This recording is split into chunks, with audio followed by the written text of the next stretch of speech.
प्रशांत किशोर जो हैं बीजेपी की बी पार्टी है जनसुराज। प्रशांत किशोर ने सभी वर्गों पे नज़र रखी है, सभी वर्गों पर ध्यान दिया है। साथ ही साथ मुझे लगता है कि उन्होंने एनडीए पर भी ध्यान दिया है। इन्होंने ज़्यादा उम्मीदवार कहाँ उतारे हैं? सीमांचल में। पिछली बार अगर तेजस्वी यादव मुख्यमंत्री नहीं बन पाए थे तो उसका बड़ा कारण सीमांचल था। जनसुराज के वोट बैंक की जहाँ तक बात है, जनसुराज का ये पहला चुनाव है तो ये पता नहीं है कि किसका वोट इनको मिलेगा। अगर विकास पे चुनाव जीते जाते तो India shining metal Bihari Vajpayee की हार नहीं होती। आज ही घोषणा कर दी है तेजस्वी यादव ने कि सबको नौकरी देंगे, तो ये कितना बड़ा दाव हो सकता है? नहीं तो तेजस्वी यादव सबको नौकरी देंगे तो बिहार में लोगों के पास इतनी जमीनें हैं। मुझे लगता है कि एनडीए को आसानी होगी इनके उम्मीदवारों को देखते हुए उम्मीदवार उतारने में, और महागठबंधन को थोड़ी मुश्किल आएगी। इतना सीरियसली ले रहे हैं प्रशांत किशोर को लोग? नहीं, प्रशांत किशोर को सीरियसली लेना होगा। अगर प्रशांत किशोर को बिहार के राजनीतिक दल सीरियसली नहीं ले रहे हैं तो ये बहुत बड़ी भूल कर रहे हैं। नमस्कार, आप देख रहे हैं वन इंडिया। मैं हूं आसिफ इकबाल और मेरे साथ हैं केशव कर्ण जी, और बात होगी बिहार की बात की। बिहार में आज जनसुराज ने अपनी सूची जारी कर दी, यानी कि प्रशांत किशोर की पार्टी ने, और प्रशांत किशोर ने 51 उम्मीदवारों को उतार दिया है मैदान में, मतलब लिस्ट जारी कर दी है, और इसमें उन्होंने सभी वर्गों का ध्यान रखा है। तो बहुत चर्चा थी प्रशांत किशोर की कि एक अलग पहली बार चुनाव लड़ रहे हैं, एकदम अलग तरह से कलेवर से आए हैं, नए मुद्दों को लेकर आए हैं और बिहार की बात करने वाले हैं। तो केशव जी, इस लिस्ट को आप किस नज़र से देखते हैं? पहले लिस्ट में जो टिकट दिए गए हैं, अब बिहार की बात होगी तो उसमें जो चुनाव हो रहे हैं, चुनाव को जातियों के खांचे में बांट के देखने की ज़रूरत है, क्योंकि बिना कास्ट इक्वेशन साधे बिहार के चुनाव को आप नहीं साध सकते हैं। और रही बात जनसुराज की, तो हालांकि ये तो वादे कर रही थी कि नई तरह की राजनीति करेंगे, योग्य उम्मीदवारों को टिकट दी जाएगी, अगर हमने कहीं से योग्य उम्मीदवार नहीं दिया तो उन्हें आप लोग जिताना मत, हरा देना। लेकिन एक नज़र आपने कहा कि प्रशांत किशोर ने सभी वर्गों पे नज़र रखी है, सभी वर्गों पर ध्यान दिया है। साथ ही साथ मुझे लगता है कि उन्होंने एनडीए पर भी ध्यान दिया है। जो अभी पहली लिस्ट आई है 51 की, उसमें अगर देखें तो बंटवारा किस तरह से हुआ है। 51 में करीब 7 मुस्लिम उम्मीदवार हैं, करीब 17 उम्मीदवार ईबीसी हैं, अति पिछड़ा वर्ग के, और 11 ओबीसी हैं, 9 सवर्ण हैं, इनमें से 6 महिला उम्मीदवार भी हैं और एक किन्नर उम्मीदवार को भी उन्होंने टिकट दिया है। कुछ सेलिब्रिटीज़ उम्मीदवार भी कह सकते हैं इसमें हैं। रितेश पांडे भोजपुरी फिल्मों के कलाकार रहे हैं, उनको भी टिकट दिया गया है। साथ ही साथ कर्पूरी ठाकुर जो बिहार के भूतपूर्व मुख्यमंत्री हैं, उनकी पोती को समस्तीपुर के मोरवा से टिकट दिया गया है। तो काफ़ी सारी, मतलब इसमें परम्यूटेशन एंड कॉम्बिनेशन लगाया गया है, लोगों को सोच समझ करके मैदान में उतारा गया है। लेकिन जो चीज़ रिमार्केबल है वो यहाँ पर यह है कि पहली लिस्ट से क्या जाहिर होता है। अगर सीधा सीधी आप अनुमान लगाना चाहते हैं तो ये अनुमान लगाएं कि पहली लिस्ट है, उसे देखकर लगता है कि प्रशांत किशोर की जो चुनावी रणनीति है वो कहीं ना कहीं एनडीए को थोड़ा फायदा पहुंचाएगी और महागठबंधन को मुश्किल में डालेगी। अब नुकसान कितना करता है तो चुनाव के बाद पता चलेगा। बिल्कुल, बातें भी ऐसी होती रहती हैं अक्सर कि बीजेपी की बी पार्टी बताया जाता है कभी कभी, हालांकि वो पल्ला झाड़ते हुए नजर आते हैं, लेकिन अक्सर ये बातें हो जाती हैं कि भाई प्रशांत किशोर जो हैं बीजेपी की बी पार्टी है जनसुराज। और अगर आप सूची की बात कर रहे हैं, जो उम्मीदवारों की नई सूची जारी की गई, इसमें भी आप देखिए कि अगर 7 मुस्लिम उम्मीदवारों को उतारा है, और अभी आप कह रहे थे कि हम योग्य उम्मीदवारों को उतारेंगे, जाति और उसमें ध्यान नहीं दे रहे थे, लेकिन अचानक से फिर वही जातिगत गणित आ जाता है सामने। तो ये पूरा जैसा कि आपने कहा कि एनडीए को फ़ायदा पहुंचाने वाला, तो ये एनडीए को फ़ायदा जो पहुंचा रहा है, तो जो बातें चल रही थी कि ये एनडीए को फ़ायदा पहुंचाने के लिए प्रशांत किशोर मैदान में उतरे हैं, तो कितना नुकसान पहुंचाएंगे? आपने नुकसान की बात की महागठबंधन की, तो कितना नुकसान पहुंचाएंगे और किन किन जगहों पर ज़्यादा नुकसान पहुंचाएंगे अभी की सीटों के लिहाज से? हालांकि अभी तो 50 सीटों का ही ऐलान हुआ है, और बाकी मेरे ख्याल से 190 के आसपास जो सीटें हैं वहाँ पर भी फैसला होना बाकी है कि वहाँ पर कौन उम्मीदवार मैदान में आते हैं जनसुराज की टिकट पे, बस्ता छाप पे। लेकिन अभी 50 सीटें जो इन्होंने ऐलान किया है उम्मीदवारों का, उसको देखें। इन्होंने ज़्यादा उम्मीदवार कहाँ उतारे हैं? सीमांचल में और कोसी में। जो महागठबंधन जिसकी तरफ उम्मीद से देख रही है, हालांकि एनडीए भी उन सीटों की तरफ उम्मीद से देख रही है। पिछली बार अगर तेजस्वी यादव मुख्यमंत्री नहीं बन पाए थे तो उसका बड़ा कारण सीमांचल था। सीमांचल में जो 13 सीटों का गणित खराब हुआ, ओवैसी जी ने अपने उम्मीदवार वहाँ उतार दिए, 5 सीटें वो जीते और 8 सीटों पर महागठबंधन को शिकस्त झेलनी पड़ी ओवैसी के कारण, क्योंकि 8 सीटें ऐसी थी जो महागठबंधन हार गई और एनडीए जीत गया वो सीट। लेकिन उन सीटों पर जीत हार का जो फासला था वो ओवैसी के मिलने वाले वोट के बराबर या उससे कम ही था। हाँ, ओवैसी की आप बात कर रहे हैं तो ओवैसी जैसे इनके साथ मुस्लिम कैंडिडेट है, वहाँ ओवैसी भी जाहिर सी बात बिल्कुल। उतारेंगे तो फिर तो पोलराइज हो जाएगा बिल्कुल। वोट तो एनडीए के लिए। वहां पर इन्होंने भी मुस्लिम उम्मीदवार उतारे हैं, ओवैसी भी मुस्लिम उम्मीदवार उतारेंगे, और महागठबंधन तो ऑलरेडी मुस्लिम उम्मीदवार उतारती रही है। तो अब 3-3 मुस्लिम उम्मीदवार रहेंगे वहां पर उन सीटों पर जो मुस्लिम वोटों का बंटवारा होगा। ऑब्वियसली फिर जो कहते हैं कि 2 बिल्लियों की लड़ाई में बंदर का फायदा हो जाता है, तो वो फायदा वहां पर एनडीए को होगा, सीमांचल वाले इलाके में होना निश्चित है। अब अंदर आते हैं एनडीए में जिस तरह की चौसर बिछाई जा रही है और महागठबंधन जो जिस ओर देख रहा है। आप देखिए महागठबंधन में कौन कौन है। महागठबंधन में तेजस्वी यादव है, सबसे बड़ी पार्टी राष्ट्रीय जनता दल है, उसके साथ साथ कांग्रेस है, कांग्रेस के साथ साथ मुकेश सहनी होंगे। अब मुकेश सहनी रहेंगे, हाँ, अभी तक तो लग रहा है रहेंगे। और मुकेश सहनी वोट बैंक अच्छा खासा वोट बैंक है, लेकिन जहां पर सहनी मतदाताओं की अधिकता है और ऐसा समझा जा रहा है कि जो सीटें मुकेश सहनी के खाते में जा सकती है महागठबंधन में, वहां पर इन्होंने सहनी उम्मीदवार उतार दिया है। सहरसा से निषाद उतारा है, सिमरी बख्तियारपुर से खैर सिमरी बख्तियारपुर से तो यादव को उतारा है, सहरसा से निषाद को उतारा है, मुजफ्फरपुर के मीनापुर से निषाद उम्मीदवार को उतारा है, दरभंगा रूरल से निषाद उम्मीदवार को उतारा है। तो जहां पर महागठबंधन का जो वोट बैंक है, पहली 50 सीट की लिस्ट जो है उसमें, तो महागठबंधन के वोट बैंक के अनुसार इन्होंने उतारा है अपने कैंडिडेट को। ऑब्वियसली अगर उसमें वोट कटते हैं तो फायदा एनडीए को होगा। तो बैठे बिठाए एनडीए तो बहुत खुश होगा पहली लिस्ट देख के। हालांकि कुछ सीटें ऐसी है जहां पर ये एनडीए को भी मुश्किल में डालेंगे। जैसे मुजफ्फरपुर की सीट को देख ले, वहां से उन्होंने सवर्ण उम्मीदवार को टिकट दी है और मुजफ्फरपुर भूमिहार बहुल क्षेत्र है। हालांकि पिछली बार भूमिहार को नाराजगी भी झेलनी पड़ी थी भारतीय जनता पार्टी को, खासकर एनडीए को कह सकते हैं। लेकिन फिर बाद में जब लोकसभा के चुनाव हुए तो फिर वापस आ गए थे और ऐसा समझा जाता है इस चुनाव में उन वोटों का एकीकरण हो रहा है। तो कुछ एक सीटें हैं जिसमें खासकर मुजफ्फरपुर। लेकिन जैसे आप कह रहे हैं सवर्ण उम्मीदवार उतारा है वहाँ से, तो जो महागठबंधन है तो वो वहाँ पे कौन सा उम्मीदवार उतारता है? वो भी क्या सवर्ण उतारता है? अब महागठबंधन का देखना होगा। नहीं, पिछली बार किसे उतारा था? नहीं, महागठबंधन ने तो निषाद उम्मीदवार ही उतारा था, लेकिन उसकी हार हुई थी। महागठबंधन वहां से बीजेपी के ही उम्मीदवार जीते थे और मुकेश सहनी लेकिन पिछली बार भारतीय जनता पार्टी के साथ थे। अच्छा, अभी जो उन्होंने लिस्ट जारी कर दी 51 सीटों की, तो ये ज़्यादा जल्दी हो गया है या फिर एक रणनीति के तहत है, या फिर इसके बाद इनकी लिस्ट जारी करने के बाद जो महागठबंधन है तो वो भी क्या सोच सकते हैं अपने कैंडिडेट को बदलने के लिए? मुझे लगता है कि महागठबंधन में कैंडिडेट ऑलमोस्ट फिक्स हैं। अब जरूरत है इस बात की कि इन्होंने पहली लिस्ट जो जारी कर दी है, हालांकि ये स्ट्रेटेजिकली लाए हैं इस लिस्ट को सबसे पहले ये दिखाने के लिए कि हमारी तैयारी सबसे आगे है, सबसे आगे हम हैं और हमारी तैयारी पूरी हो चुकी है। सबसे पहले हम अपने उम्मीदवार मैदान में उतारते हैं। हालांकि आम आदमी पार्टी ने भी 243 सीटों पर उम्मीदवारों सबसे पहले उसी के बारे में बोल दिया, उन्होंने नाम भी बता दिए हैं। लेकिन अगर बिहार के इस बार के चुनावी खेल को आप देखें तो उसमें आम आदमी पार्टी एक्स्ट्रा प्लेयर भी नहीं है, तो उसकी कोई चर्चा भी नहीं। हाँ, तो इसीलिए उन्होंने से पहले से तैयारी कर रखी थी कि भाई जिस दिन ऐलान होगा चुनावी तारीख होगा और हम सीधे कर देंगे, कोई स्ट्रैटेजी नहीं है। लेकिन प्रशांत किशोर वहां पर रिपल क्रिएट कर रहे हैं। उनकी एक कह सकते हैं कि बात हो रही है, ग्राउंड लेवल पे भी हो रही है। और अगर आप देखें तो पिछले बार के चुनाव परिणाम पर नजर डालें, 2020 में जो चुनाव परिणाम आए थे तो करीब 37% वोट दोनों अलायंसेस को मिले थे। 37% एनडीए को ही मिला था, 37% थोड़ा ऊपर नीचे महागठबंधन को ही मिला था। तो रफली कह सकते हैं 40-40% का वोट बैंक दोनों महागठबंधन और एनडीए के पास है। बाकी ये जो 20% फ्लोटिंग वोटर्स हैं, सारी लड़ाई उसी की है।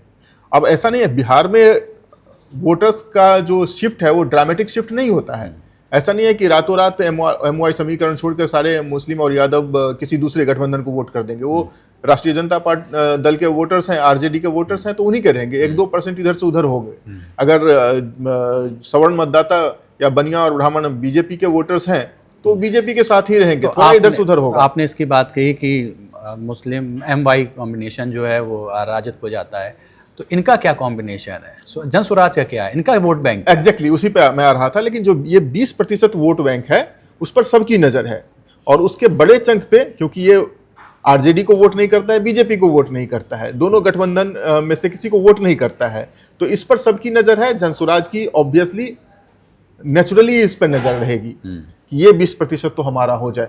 अब बाकी रही, थोड़ा उधर से भी लेंगे, थोड़ा इधर से भी लेंगे, तो ये इस 20% का खेल है। जनसुराज के वोट बैंक की जहां तक बात है, जनसुराज का ये पहला चुनाव है, तो ये पता नहीं है कि किसका वोट इनको मिलेगा। अगर मैं कई पढ़े लिखे लोगों से, बहुत ज़्यादा इंटेलेक्चुअल लोग हैं, वो मैं उनकी बातों से मैं देखता हूँ कि वो झुकाव उनका जो है वो प्रशांत किशोर की है। कई लोगों को मैंने देखा बिल्कुल, जिस तरह से अरविंद केजरीवाल दिल्ली में राजनीति कर रहे थे, कमोबेश उसकी छाप प्रशांत किशोर की राजनीति पर दिख रही है बिहार में। हालांकि जो बात करते हैं उससे किसको इनकार हो सकता है। कहते हैं बिहार में पलायन रोके जाने की जरूरत है, किसको इससे इनकार होगा। बिहार में औद्योगिकीकरण होना चाहिए, इंडस्ट्रियलाइजेशन होना चाहिए, इससे किसको इनकार होगा। लोगों को नौकरियां मिलनी चाहिए, बेरोजगारी खत्म होनी चाहिए, पर कैपिटा इनकम बढ़ना चाहिए, इससे किसको इनकार होगा। वो कहते हैं कि हमने सब के लिए सोच कर रखा है, हम इस सब पर काम करेंगे। तो इसलिए जो शिक्षित लोग हैं, जो पढ़े लिखे लोग हैं, उनका झुकाव जनसुराज की तरफ हो सकता है। ये बट ऑब्वियस है, बहुत ही नेचुरल है ये।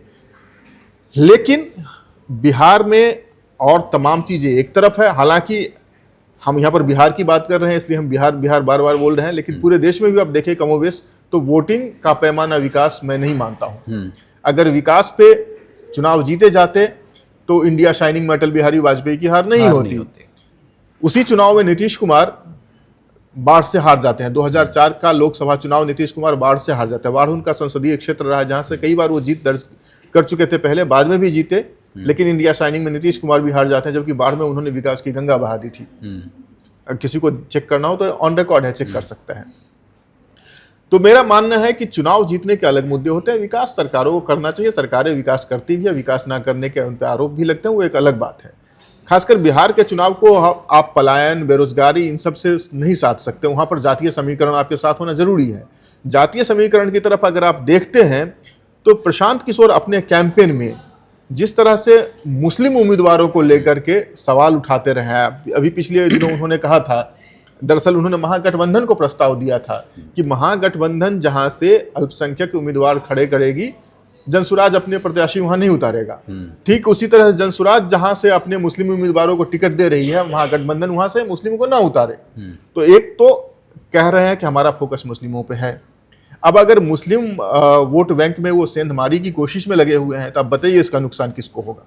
बिल्कुल निश्चित महागठबंधन को होगा और इनको भी होगा। इनको तो खैर अभी इनको खोने के लिए इनके पास कुछ है नहीं, अभी तो ये शुरुआत है इनकी।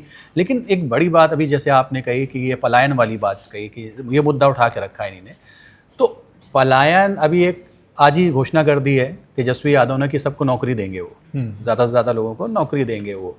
तो ये कितना बड़ा दाव हो सकता है? नहीं तो तेजस्वी यादव सबको नौकरी देंगे तो बिहार में लोगों के पास इतनी जमीनें हैं, तो अब केस कोर्ट में चल रहा है, वहाँ तो लैंड फॉर जॉब चलता है, तो लोगों के पास इतनी जमीनें होंगी तब तो इन लोगों को नौकरी मिलेगी। देखिए, तेजस्वी यादव, नीतीश कुमार, ये सब ऐसे नेता है जिनको बिहार की जनता देख चुकी है। अगर तेजस्वी यादव बोलते हैं कि सबको नौकरी देंगे तो कैसे देंगे? कोई ब्लू प्रिंट नहीं है उनके पास। राजकोष पर कितना लोड आएगा ये भी नहीं है। और आप बताएं आसिफ, आप तो इंटरनेशनल भी कवर करते हैं, दुनिया की ऐसी कौन सी सरकार है, मैं बिहार की या भारत की सरकारों के बारे में नहीं कहता हूं, दुनिया की ऐसी कौन सी सरकार है जो सबको नौकरी दे सकती है, जो भी उनका वर्केबल फोर्स है सबको एम्प्लॉय कर सकती है? मेरे ख्याल से नहीं कर सकती है, या असंभव है। जब तक इंडस्ट्रियलाइजेशन नहीं होगा, उद्योग धंधों का विकास नहीं होगा, तब तक आप ये सरकारी कोटे से सबको नौकरी नहीं दे सकते, नंबर 1। नंबर 2, जब उद्योग धंधों के विकास की बात आएगी तो पहला ये सवाल भी होगा ना, उद्योग धंधे बंद क्यों हुए थे? जब 90 का दशक आया, उससे पहले बिहार में छोटे बड़े उद्योग धंधे थे, लालू राज में खत्म हो। हाँ, आप कह सकते हैं, मैं उसको किसी व्यक्ति से नहीं जोड़ना चाहता, लेकिन हाँ ये स्पष्ट है कि वो उस समय में वो रहनुमा, अभी भी ये रहनुमा है, लेकिन बिहार के मुख्यमंत्री थे। और उनके रहते हुए आप एक केस स्टडी में आपको बताता हूं, हमारे शहर से थोड़ी ही दूर पर एक जगह है, दरभंगा जिला पड़ता है, और जगह का नाम है हाया घाट। हाया घाट में एक प्राइवेट पेपर मिल था, अशोक पेपर मिल। प्राइवेट नहीं था बट शुरू किया गया था, उसमें दरभंगा जो राजघराना था, दरभंगा महाराज, उनके सहयोग से वो शुरू किया गया था। गांव के लोगों ने उसके लिए जमीनें दी थी और दरभंगा महाराज ने उसके लिए पूंजी दिया था, और ये था कि यहाँ के लोगों को इसमें मिल में नौकरी मिलेगी, इससे इनकी खुशहाली बढ़ेगी। काफी सालों तक, करीब 3 दशक तक वो पेपर मिल चला। फिर आया 90 का दशक, सरकारी उदासीनता और जो अपराधीकरण हो रहा था उसकी भेंट वो चढ़ गया। वहाँ पर वो पेपर मिल बंद हो गया। बाद में सरकार माफ़ करें, मिल के जो ज़मीन देने वाले लोग थे वो अपनी ज़मीन वापस मांगने लगे। किसी तरह से मामला सुप्रीम कोर्ट में गया। सुप्रीम कोर्ट में ये मामला 6 साल तक रहा और 6 साल के बाद बिहार की सरकार ने, जो उस समय में लालू जी जिसका नेतृत्व कर रहे थे, उन्होंने कहा कि नहीं नहीं भाई, हमसे ये मिल नहीं चलेगा, आप ही किसी प्राइवेट प्लेयर को दे दीजिए। 6 साल तक बंद रहने के बाद मिल महाराष्ट्र के एक व्यापारी के द्वारा खरीद लिया जाता है और फिर उसको कुछ करना नहीं था, उसकी मशीनें, उसके ईंट पत्थर सब निकाल के ले जाए जाते हैं, कबाड़ी के भाव में बेच दिया जाता है। मिल बंद। उसमें काम करने वाले अनेकों लोग बेरोजगार, और आज भी अब जाए उस मिल का खंडहर पड़ा हुआ है। जैसे ऐसे अनेक उद्योग धंधे। हमने बचपन में मॉर्टन टॉफी खाई है, आप भी खाए होंगे। हो सकता है कि आप कानपुर में जो मॉर्टन टॉफी खा रहे थे वो हमारे यहाँ मरहोड़ा में बनी होगी, लेकिन वो फैक्ट्री बंद हो गई। अनेक चीनी मिल बंद हो गए। कोई एक इसके लिए गुनाहगार नहीं है, पूरी व्यवस्था दोस्ती है, चाहे वो केंद्र हो चाहे राज्य हो। यही प्रधानमंत्री मोदी जी हैं 2014 के चुनाव प्रचार में। केशव जी कहना चाहूंगा कि ये अब बहुत पहले की बात हो गई। 20 साल का एक बड़ा अरसा जो है वो जदयू के हाथ में भी रहा है, और फिर भी अब प्रशांत किशोर जो है बड़ा मुद्दा उठा के बैठे हुए हैं कि पलायन वाला, जो अभी आपने पलायन की बात की, अभी पलायन हो रहा है। तो ये भी जो अभी जैसा आपने कहा कि तेजस्वी यादव किस तरह से जो है सभी को नौकरी दे देंगे, तो किस तरह से पलायन रोका जाएगा? क्या इसका भी कोई रोड मैप है प्रशांत किशोर के पास? क्या हो सकता है ऐसा? नहीं, प्रशांत किशोर को लोगों ने टेस्ट नहीं किया है, यही अंतर है दोनों में। जो बात प्रशांत किशोर कह रहे हैं, लेकिन यहाँ पे एक चीज ये भी देखी जा सकती है कि लालू का राज अलग था, अब तेजस्वी भी एक तरीके से पहली बार अपनी ट्राई कर रहे हैं उस हिसाब से। तेजस्वी 2 बार प्रदेश के उप मुख्यमंत्री भी रह चुके हैं। उप मुख्यमंत्री, जबकि कमान जदयू की थी। अभी तो ये कह रहा है कि मुझे मुख्यमंत्री बनाओ, मैं करूंगा। तो ये भी अपने फर्स्ट ट्रायल पे हैं। हाँ, लेकिन ये जो बात कर रहे हैं वो अव्यवहारिक है ना। कह रहे हैं कि सबको नौकरी दे देंगे। भाई सबको कहां से नौकरी दे उसी देंगे? तरह मैं कहना चाह रहा हूं कि ये पलायन वाली जैसे बात लेकिन हो रही है, तो क्या पलायन रुक जाएगा? प्रशांत नहीं, पलायन इतनी जल्दी नहीं रुक सकता है। अगर इसका कोई व्यवहारिक रोड मैप जब तक नहीं होगा, कोई प्रैक्टिकल रोड मैप वही मैं कह रहा हूं कि तब तक प्रशांत किशोर ने कुछ ऐसा अभी तक रोड मैप नहीं तैयार किया कि वो क्या करेंगे इसके लिए, पलायन कैसे रोकेंगे। हाँ, लेकिन प्रशांत किशोर के ऊपर ऐसे आरोप नहीं है कि इनकी वजह से कभी पलायन हुआ था या इनकी पार्टी की वजह से कभी पलायन हुआ था। देखिए, वादे तो बहुत होते रहते हैं, लेकिन वो लालू यादव की पार्टी के साथ चस्पा है कि इसकी वजह से जंगल राज आ गया। आरजेडी के शासनकाल में लोग पलायन करने लगे। हालांकि वो पलायन पिछले 20 साल से जबकि एनडीए और जेडीयू की सरकार रही है तब भी हो रहा है। तो तब भी अपराध है। अभी पिछले दिनों ही कितना। मैं ये कह रहा हूं कि इनके ऊपर प्रशांत किशोर एकदम फ्रेश हैं, तो इनके ऊपर ऐसा कोई तोहमत नहीं है। इनको अभी प्रूव करना है। और प्रशांत किशोर जो कह रहे हैं वो ज्यादा कन्विंसिंग लोगों को लगता है, क्योंकि उन्होंने ऐसा कुछ निगेटिव नहीं किया है केजरीवाल की तरह। हाँ, पहली बार है वो कह रहे हैं, मुद्दे उठा रहे हैं, और मुद्दे जो उठा रहे हैं सारे जनता से जुड़े हुए मुद्दे उठा रहे हैं। अच्छा, तेजस्वी यादव की तरफ से अगर बात करें तो फिर से वो बेरोजगारी पे आ गए हैं, नौकरी पे आ गए हैं, पलायन पे आ गए हैं, ये अच्छी बात है। लेकिन पिछला 1.5 महीना जो था उन्होंने वोट चोरी में बर्बाद कर दिया राहुल जी के साथ साथ। वोट चोरी की बात की आपने, तो वोट चोरी कितना असर पड़ रहा है इस रैली का? कितना असर एकदम जीरो। वोट चोरी का असर ड्राइंग रूम डिस्कशन तक ही है। जो इंटेलेक्चुअल्स हैं वो बात कह रहे हैं कि हाँ भाई, राहुल जी ने बहुत अच्छा कैंपेन निकाला, लोगों को जागरूक कर दिया। लेकिन कौन लोग जागरूक हुए?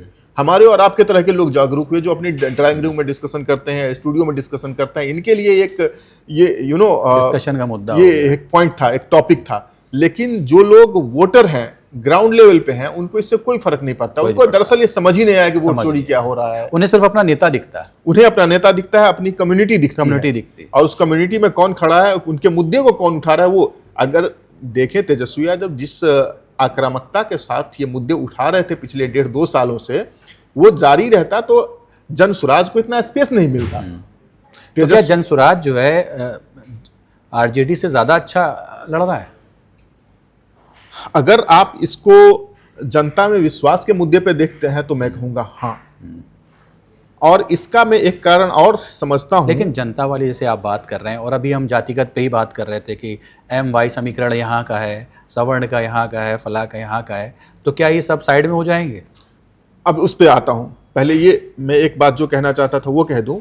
अगर आप देखें तो पिछले 2 साल में, चाहे वो भारतीय जनता पार्टी हो, राष्ट्रीय जनता दल हो, कांग्रेस तो खैर बिहार से बहुत दूर ही है, चुनाव के वक्त ही आती है, इन सब में ग्राउंड लेवल पे अगर किसी ने सबसे ज्यादा अपीयरेंस दिखाई है, अगर लगातार जो काम करते रहे, इंक्लूडिंग चिराग पासवान भी, तो उनमें से प्रशांत किशोर सबसे आगे हैं।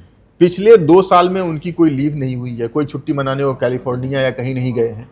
वो लगातार बिहार में बने हुए हैं, पदयात्रा कर रहे हैं, लगभग पूरे बिहार वो छान चुके हैं, एक कोने से दूसरे कोने तक वो घूम चुके हैं, लोगों के बीच रहे हैं, लोगों के मुद्दे उठाते रहे हैं, उन मुद्दों का सॉल्यूशन भी सुझाते रहे कि भाई ऐसे करने से ये ठीक हो सकता है। तो उस तरह से उनकी स्वीकार्यता ग्राउंड लेवल पे बनी है।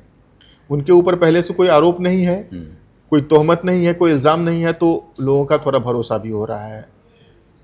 प्रशांत किशोर की राजनीतिक समझबूझ से भी किसी को कोई इनकार नहीं है, तो उन्होंने जरूर कुछ ना कुछ कैलकुलेशन किया होगा।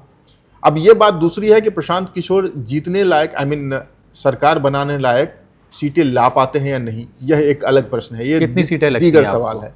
अच्छा, अभी जो 51 सीटें इन्हें उम्मीदवार उतारे हैं, नाम जारी किए हैं, तो इसमें कितनी लगती हैं आपको कि कहाँ ये निकल? ये देखिए, ये बड़ा ट्रिकी क्वेश्चन है। ये इसका जवाब देख करके मैं फील्ड सेफोलॉजिस्ट नहीं होना चाहता हूँ तो, लेकिन मुझे लगता है कि ओवरऑल 243 सीटों में से प्रशांत किशोर अधिकतम अभी के हिसाब से 10 सीटें जीत पाएंगे। मतलब अभी 51 में 10 जीतेंगे? नहीं, 243 में 10 जीतेंगे। अच्छा, मुझे ऐसा लग रहा है, लेकिन आगे आने वाला जो एक लेकिन ये 10 जीतेंगे, लेकिन महागठबंधन डैमेज कितना करता है, ये ज्यादा करेंगे। ये बड़ा सवाल है। हालांकि ये भी है कि आने वाले दिनों में कौन कैसी गोटियां चलता है, कौन किस सीट पर कौन से उम्मीदवार उतारता है, ये सारे परम्यूटेशन एंड कमीशन देखे जाएंगे, वो तो बाद की बात है। हाँ, आपने जो क्वेश्चन पूछा था कि प्रशांत किशोर के आ जाने से क्या वो सारे जो जातिगत मुद्दे हैं वो एक साइड हो जाएंगे, इसकी संभावना बहुत ही कम है। हालांकि ऐसा नहीं है कि पहले इतिहास में ऐसा नहीं हुआ, पहले हुआ है। जब कोई बड़ा मुद्दा होता है तो ये जो जातियों के खांचे में बटा हुआ वोट है वो थोड़ी देर के लिए साइड हो जाता है। जैसे आप देखें 1984 का चुनाव, 1984 में भी बिहार में जातियां थी या पूरे देश भर में, लेकिन इंदिरा गांधी की हत्या के बाद जो सहानुभूति की लहर थी उसमें सारे वोट कांग्रेस को चले गए। उसमें जनता दल, जनता पार्टी या जो भी पार्टियां थी उस टाइम में, भारतीय जनता पार्टी तो 2 सीट पर आ गई थी पूरे देश भर में। बिहार में भी सारी सीटें कांग्रेस को मिली थी। तो जब कोई ऐसा बड़ा मुद्दा होता है तो ऐसा होता है। 2014 के चुनाव में देखिए, उस समय में जातियों में बटा हुआ समाज था बिहार में, जो आज है उससे ज्यादा स्थिति अलग नहीं थी। लेकिन 2014 में मोदी जी का एक कैंपेन होता है और वो नैरेटिव क्रिएट करते हैं कि हम अच्छे दिन लाने वाले हैं, हम काला धन वापस लाएंगे, हम भ्रष्टाचार खत्म करेंगे, हम जो ये आतंकवादी वारदात होते हैं उसको खत्म करेंगे। मतलब अच्छे दिन का एक कैंपेन लेके आते हैं। 15 लाख भी तो आने 15 लाख मैं नहीं बोलना चाहता था उस पर, खैर चलिए एक अलग बात है। ये नहीं बोला था क्या? हाँ, उन्होंने कहा था, क्या कहा था वो तो है, पब्लिक डोमेन में ही है, चलिए उसको साइड रखते हैं। हाँ, 15 लाख वाला भी था, मतलब कुल मिला के था कि अच्छे दिन। तो लोगों को लगा कि भाई हमारी गरीबी खत्म होने वाली है, शिक्षा खत्म होने वाली है, आतंकवाद खत्म होने वाले है, हमारे अकाउंट में पैसे आने वाले हैं। तो फिर जो जातिवाद का मुद्दा था थोड़ी देर के लिए साइड हो गया, साइड में हो गया। सारी सीटें वहां पर देख लीजिए 2014 का चुनाव का रिजल्ट। 1989 में भी जब बीपी सिंह कांग्रेस पर बोफोर्स का चार्ज लगा के मैदान में आए थे, तो गली गली में चोर है, हम लोग छोटे थे और हम लोग उस टाइम में नारे लगाते थे, गली गली में चोर है, गली गली में चोर है, फलाना आदमी चोर है, चला रहे थे नारे, और उस नारे में भी जातिवाद दब गया था। लेकिन यहाँ मैं एक चीज़ कहना चाहूँगा कि वो हम बात कर रहे हैं आम चुनाव की, लोकसभा के चुनाव की, यहाँ बात हो रही विधानसभा के चुनाव की, तो दोनों में बड़ा एक अंतर आ जाता है अगर हम बात करें। हाँ। तो उस पर जो है प्रादेशिक मसले जो है नहीं ज़्यादा मायने रखते हैं, वो देश हित के ज़्यादा मायने रखते हैं। तो अगर हम यहाँ बात करते हैं तो यहाँ पे ऐसा क्या हो सकता है जिससे कि फिजा बदल जाए? नहीं, और बिहार विधानसभा के चुनाव में भी आंकड़े बदले हैं। आप देखें कि 2005 में जो बिहार में चुनाव हुआ था, 2005 में बिहार में 2 चुनाव हुए। पहला चुनाव फरवरी महीने में हुआ था, दूसरा चुनाव नवंबर महीने में हुआ था। 2004 का पहला चुनाव जो हुआ था उसमें सरकार नहीं बन पाई थी, त्रिशंकु विधानसभा हो गई थी और वहां पर सत्ता की चाबी रामविलास पासवान को मिल गई थी। लेकिन अगला चुनाव हुआ वो कहीं नहीं रहे, एनडीए ने स्वाइप कर लिया सारा कुछ। तो आप चाहे विधानसभा का चुनाव देखें या लोकसभा का चुनाव देखें, जब कोई बड़ा मुद्दा ऐसा हावी हो जाए, अगर प्रशांत किशोर ये नैरेटिव बनाने में कामयाब हो गए कि ना आरजेडी, ना बीजेपी, ना एनडीए, ना महागठबंधन आपकी पलायन को रोक सकता है, क्योंकि केस स्टडी है, ये दोनों फेल हुए हैं, दोनों के रहते पलायन नहीं रुका, बेरोजगारी नहीं कम हुई। अगर ये नैरेटिव बनाते हैं, बनाने में कामयाब हो जाते हैं, तो हो सकता है कि वोट कास्ट लाइन से ऊपर उठ के हो। और कास्ट लाइन को बीजेपी ने ही तोड़ा है। बीजेपी ने कास्ट लाइन को हिंदुत्व के नाम पे तोड़ा है, जैसे आप कह, सबसे बड़ी लाइन तो वही है। और बीजेपी के वोट बैंक को अगर देखें बिहार में भी, तो क्या है, हम जब तक बीजेपी को ब्राह्मण और बनिया की पार्टी समझते रहे, तब तक वो ऐसे ही 2 सीटें 4 सीटें 10 सीटें जीतते थे, सरकार बनाने वाली हैसियत में नहीं आते थे। जब से बीजेपी ने हर एक बड़े मतदाता ग्रुप में अपना छोटा वोट बैंक बना लिया है, और तब से देखिए सरकार एक प्रांत से दूसरे प्रांत में बनाते जा रहे हैं। लेकिन एक चीज़ मैं यहाँ बोलूँगा कि प्रशांत किशोर सवर्ण वर्ग से आते हैं। अभी तक जितने भी वहाँ पे पार्टियाँ हैं, चाहे वो राजद हो चाहे वो जदयू हो, इनके जो चीफ हैं और मुख्यमंत्री पद के दावेदार हैं, वो किसी ने बैकवर्ड से आते हैं, बैकवर्ड समाज से आते हैं। तो बैकवर्ड समाज एक बहुत बड़ा वोट बैंक है। SC ST ओबीसी की बात आप कर रहे हैं? तो वो ओबीसी की बात कर रहा हूँ। तो वो एक बहुत बड़ा वोट बैंक है। तो वो कितना भरोसा करेगा प्रशांत किशोर? नहीं, प्रशांत किशोर ने एक बात बहुत अच्छी की है। उन्होंने कहा है कि जहां पर जितने लोग मतदाता हैं, जिसका जैसा प्रतिनिधित्व है, हम उस हिसाब से टिकट देंगे। तो हालांकि टिकट देने की बात अलग है, पहले लिस्ट में भी टिकट देने की बात अलग है, लेकिन उनका जो वोट बैंक है, चाहे वो लालू का हो और चाहे वो नीतीश कुमार का हो, दोनों का वोट बैंक ये देखता है कि हमारा चीफ मिनिस्टर कौन। तो क्या वो चीफ मिनिस्टर पद पर इनको स्वीकार कर पाएंगे प्रशांत किशोर को? नहीं, प्रशांत किशोर ने भी वो पत्ते नहीं खोले हैं ना, चीफ मिनिस्टर कौन होगा उन्होंने नहीं बताया। लेकिन अंडरस्टूड है कि वो बनेंगे तो वही नहीं, उन्होंने ओपनली कहा है कि वो नहीं बनेंगे। उन्होंने तो लालू यादव, तो ये उनका जो ये जवाब है, ये कितना संतुष्ट करेगा ओबीसी को या दूसरे वर्ग? मुझे नहीं लगता है कि ओबीसी से बहुत ज्यादा संतुष्ट होंगे। जहां तक वही बात है कि अगर कास्ट लाइन पे वोटिंग हुई तब प्रशांत किशोर की कोई जगह नहीं बनती है, तब 10 सीट से ज्यादा ये नहीं जीत पाएंगे। प्रशांत किशोर की अपनी उम्मीदें भी हैं। और उन्होंने किसी के साथ इंटरव्यू में, मैं देख रहा था उनका एक इंटरव्यू, तो उन्होंने बहुत ही कैंडिडली ये बात कही कि अगर कास्ट लाइन पर वोट हुई तो नहीं जीत पाएंगे। क्या लगता है आपको? उन्होंने खुद कहा कि कास्ट लाइन, क्या लगता है? नहीं, वो कह रहे हैं कि हम तो ये जाति के बंधन से ऊपर उठ के वोट लेके आएंगे। ये तो अपील कर रहे हैं। नहीं, अपील नहीं, वो तो कह रहे हैं कि हमने इसको ध्वस्त कर दिया है। कैसे ध्वस्त किया? वो कह रहे हैं कि हमने अब ऐसी सोशल इंजीनियरिंग करेंगे टिकट बंटवारे में, समाज में टिकट बंटवारे फिर से आते हैं। आपने कहा सोशल इंजीनियरिंग की, तो इन्हीं ने अपने पत्ते खोल दिए हैं, अपने उम्मीदवार उतार दिए हैं। अब किसे अपने उम्मीदवार उतारने में ज्यादा मुश्किल आएगी इनके उम्मीदवार को देखते हुए? मुझे लगता है कि एनडीए को आसानी होगी इनके उम्मीदवारों को देखते हुए उम्मीदवार उतारने में, और महागठबंधन को थोड़ी मुश्किल आएगी। महागठबंधन को मुश्किल इसलिए आएगी, मैंने पहले कहा है कि महागठबंधन के जो सहयोगी हैं उसके खाते के वोट भी ये प्रशांत किशोर अपने खाते में जोड़ते हुए दिख रहे हैं पहली लिस्ट से। तो आपने कहा जैसे कि एनडीए को, और पहली इन्होंने लिस्ट भी जारी कर दी है कि बाद में फिर अगर ये नाम पे आरोप लगे कि एनडीए ने ये उतारे हैं तो हमें उतारना चाहिए या नहीं उतारना चाहिए, सोचने समझने का इनके पास अब टाइम नहीं, हटा नहीं सकते। तो जिस तरह की बातें आती रही हैं कि भाई ये बी टीम की तरह काम कर रहे हैं एनडीए की या बीजेपी की बी टीम, तो क्या ये बात सही होती जा रही है? अब देखिए, वो तो आने वाला वक्त बताएगा। हालांकि क्योंकि अब ये इन्हीं ने तो उतार दिए, ये तो कह देंगे हमने तो पहले उतारे थे, एनडीए ने बाद में उतारे या किसी और दल ने बाद में उतारे। हालांकि देखिए, ये तो 1/4 भी नहीं है। 243 सीटों में से सिर्फ 50 से 51 सीट के उम्मीदवार अभी घोषित हुए हैं जनसुराज के। लेकिन मुझे लगता है ये अभी 2-4 दिन में ये पूरे कर देंगे। हाँ, ये देखने वाली बात होगी कितना जल्दी उतारते हैं। लेकिन ये बात सही है कि पहली लिस्ट से एनडीए को अपने उम्मीदवार तय करने में सहूलियत होगी, ये तय है। और जैसा आपने पहले बोला कि आरजेडी, खासतौर से आरजेडी के तय हैं, भले ना किया हो, आरजेडी सूची जारी नहीं की हो, लेकिन उनके तय हैं। बिल्कुल, आरजेडी ने अपने 50 से लेकर 60 उम्मीदवारों को कह दिया है कि आप चुनाव प्रचार करें, अपने मैदान में सक्रिय हो जाए, अपने अपने क्षेत्र में आप सक्रिय हो जाएं। और वो लोग मैदान में घूम भी रहे हैं, सिर्फ उनका नाम अनाउंस नहीं हुआ है, वो आरजेडी के ट्विटर हैंडल पे नहीं आया है। अदरवाइज जो क्षेत्र के मतदाता हैं वो समझ रहे हैं कि हमारे उम्मीदवार होंगे, तो ये तो तय है।